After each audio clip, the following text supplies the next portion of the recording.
back with your boy, King to the L Bey. About to drop another hot video for you folks. So, we're going to talk about insular possessions, right? Possessions, right? We're going to talk about this as it relates to the United States territory.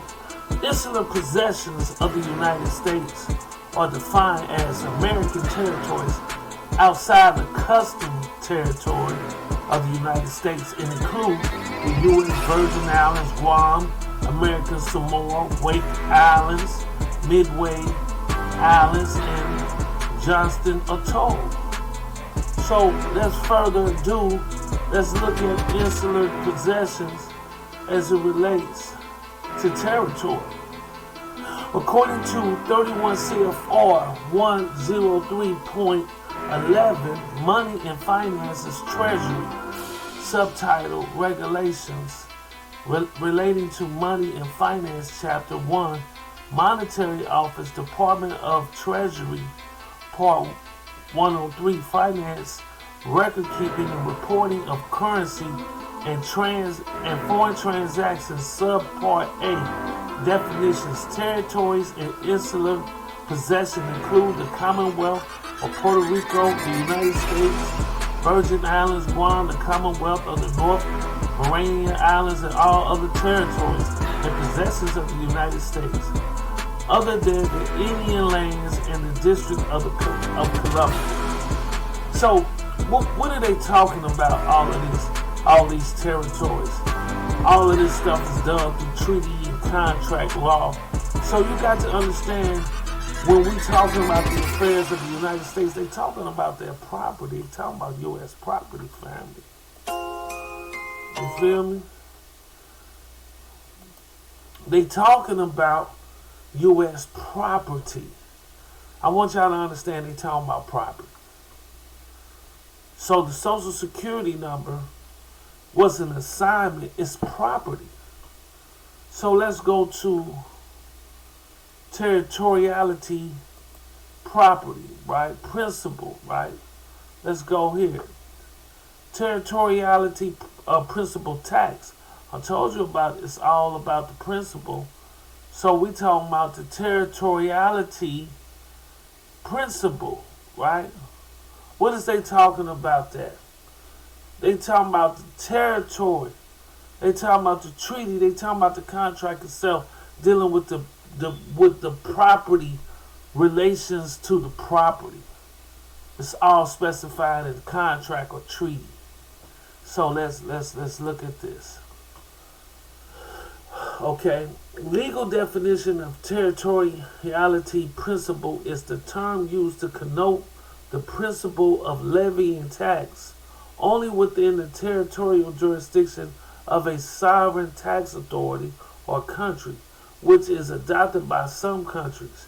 Residents are not taxed on foreign source income. I want to repeat this. Residents are not taxed on foreign source income. What are you talking about, Keng El Bey? They can't tax you on income or property that's yours. They only can tax you on property that is attached to the United States, where they have a vested interest in the property, or is theirs, and you have what they call the right of use. And whoever is the principal have the right of way in relationship to the contracts. So you got to understand leveraging how stuff works. This is why I talk about why you need a masterclass. This is why I talk about franchise licensing agreement, distribution, warehouse agreements, and all of these contractual matters as it relates to property rights. Registering your property, all of this stuff has a lot to do with understanding how to deal with property rights. Y'all are still arguing over fruitless matters because you don't understand the operation of law.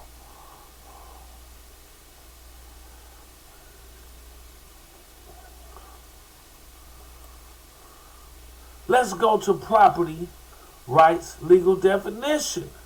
Property rights are the legal rights that entity have on a thing or creature they own. Let's get this right. A creature they own. The owners, entities, right? They got them. So the owners or the entity may be people, companies, charities, governments, trusts, etc. I'm going to repeat this again. Property rights are the legal rights that entities have on a thing or creature they own. The owners, entities, may be people, companies, charities, governments, trusts, etc. Property rights are among the most basic rights in a free society. In today, Western democracy, property rights are taken for granted.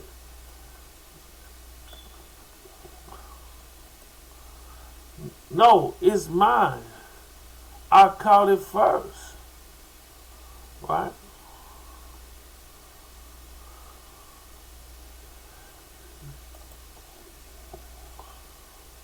So we got to understand in relationship to the property as it relates to what we're talking about. I told you everything is about appropriation of property.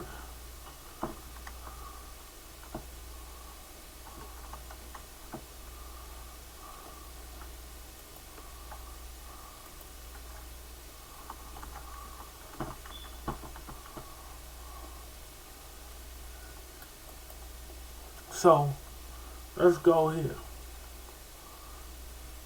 Okay. Is it possible to appropriate an asset such as a property to a beneficiary with a legal document called a deed of appropriation? If the beneficiary agrees to the appropriation, a deed of appropriation can be drafted and sent on the beneficiary or beneficiaries to be signed. What is a deed of appropriation? We talking about appropriation of property, family.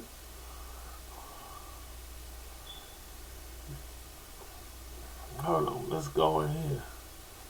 A deed of appropriation can reduce capital gains tax by allocating the asset to the beneficiary before it is sold so it can be held on their behalf instead on the behalf of the estate. So let's go back, right? Let's go back to appropriation of property.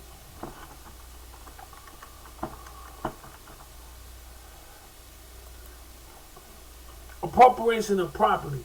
Taking the property of another for one's own purpose. So we talking about taking a private property for their own purpose and benefit. So what we got to understand, the contract is the law.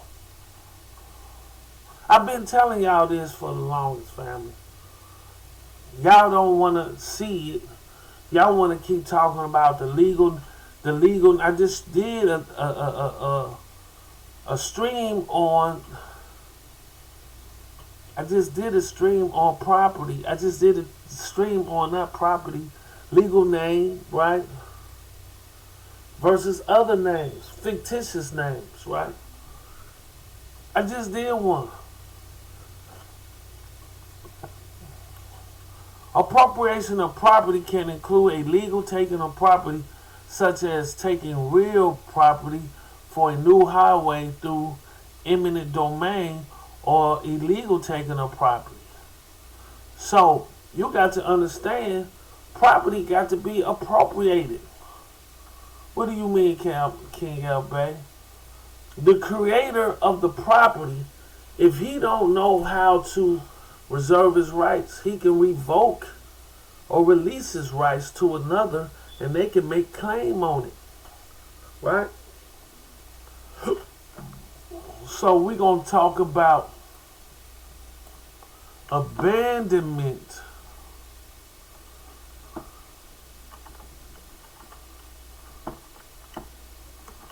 property. I spelled it wrong. It'll come out right. Abandonment of property is the relinquishment of a right or of relinquishment of a right or of property with the intent of not reclaiming it or reassuming its ownership or enjoyment.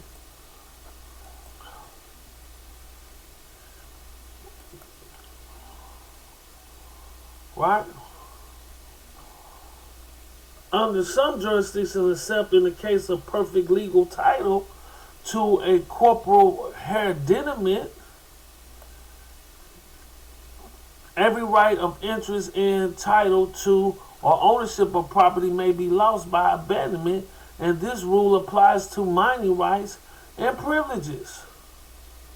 So, just breaking this down and helping y'all understand what's going on with property as it relates to understanding the principles of law, as you being the principal or the master, right? So let's talk about master, trust, or principal trust. Okay, master trust.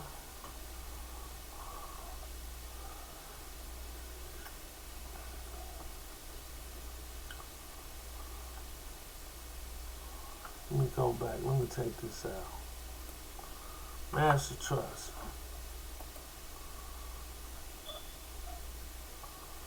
Let's go to such thing as a master trust. A master trust. Trying to see where is that. They had an outline of a master trust that I'm looking for. Let me see. A master trust, a trust into a large number of investors deposit money. The investors then allow the trustee to invest the money on the behalf and keep the profits. A master trust is useful because the large number of securities in the investors' combined funds can entitle them to discounts on other preferential treatment. So let me go back. I want to see a master trust. Let me see. Damn. A master trust, right?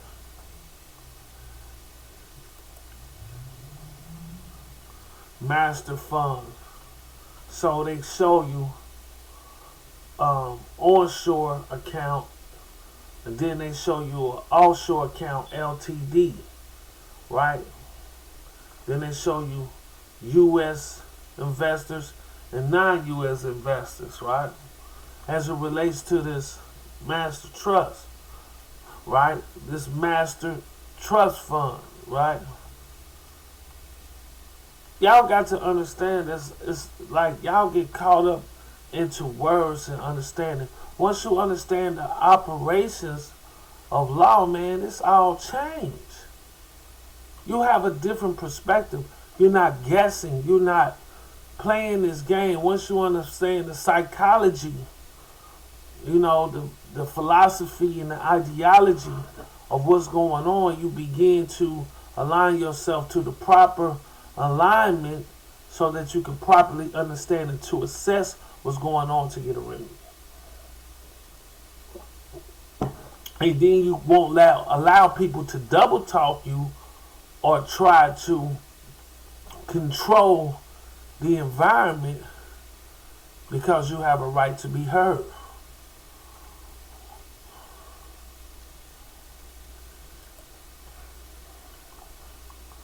So I'm trying to see.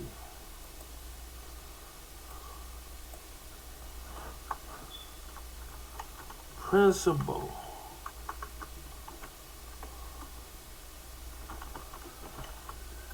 I'm just saying principle trust.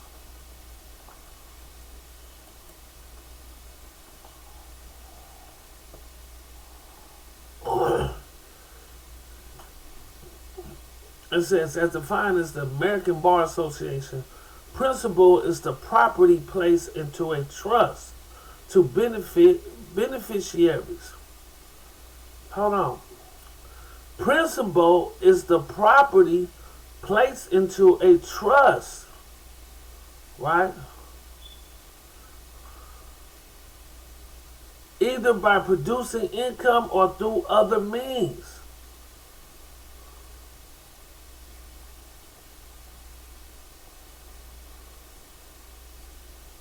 A trust principal can gain or loss by the grantor adding into it or through gains or losses made through sales of trust property.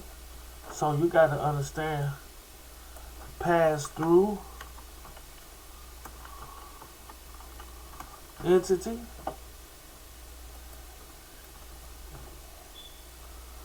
Everything you need to know, right? What is a pass-through entity?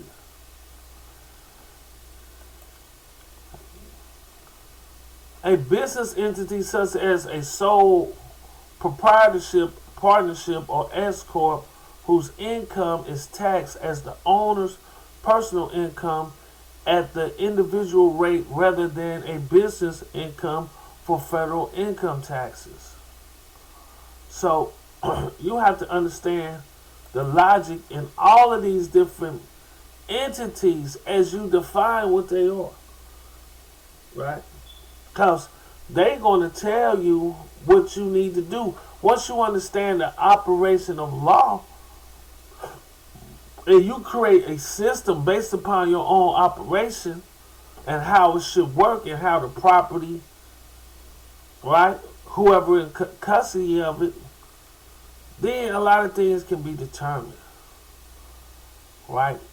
Taxes, assessments, assets. You can really start understanding when you understand how to set up a system.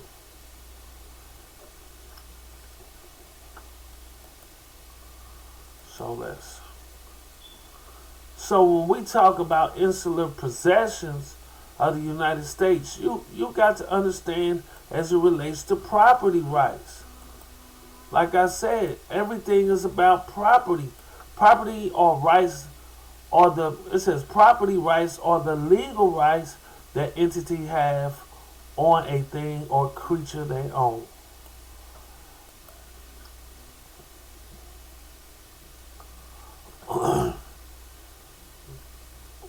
You are a creature, right, of a trust. Okay? Creatures of private trust. See what comes up, family.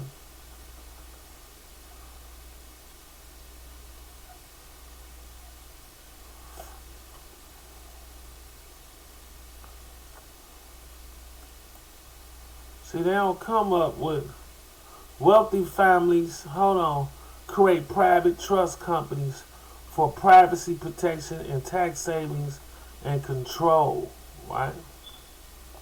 Beloved Magic, it says, beloved basketball great Magic Johnson has said that you can't play the other team's game. They will beat you every time. You need to take control of the game and force the other team to play your game.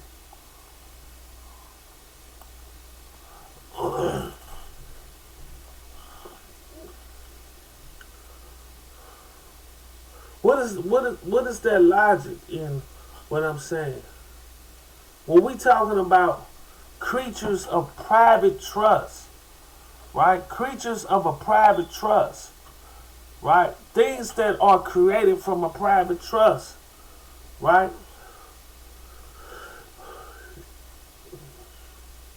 See, creatures of a private trust.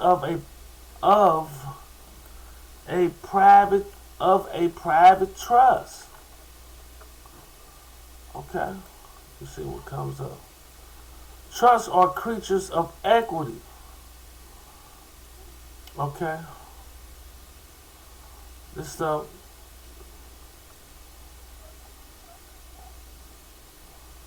Somebody wrote an article. Trusts are creatures of equity. So, we're going to talk about, like I said, an equitable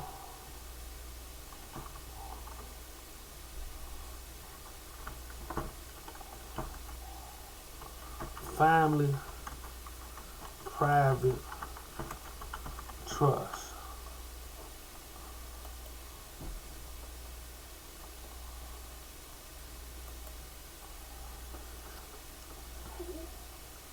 An owner places property into trust, turns over part of his or her bundle of rights to the trustee, separating the property's legal ownership and control of its equitable ownership and benefits. This may be done for a tax reason or to control the property and its benefits if the settler is absent and say incapacitated or deceased, right? So I'm just breaking things down for y'all to get, when you're dealing with Keng El Bey, I'm promoting the master class, right? So we got a master class tomorrow, 7:30 Eastern Time. We're still going over tax status. But this is the stuff that you need to understand. You need to understand these principles when dealing with property rights. See, a lot of y'all think like, oh man, the whole purpose of the trust is telling people what to do and how to do it with your property. You see what I'm saying? That's the whole purpose. If you just got a trust and you don't know the operations of law due to the fact that you don't know how law is supposed to operate, especially in your system, you expect somebody else to figure it out for you, they're going to charge you. So this is Keng El Bey. I'm signing out. Peace and love to the family. Peace and love. Peace and love.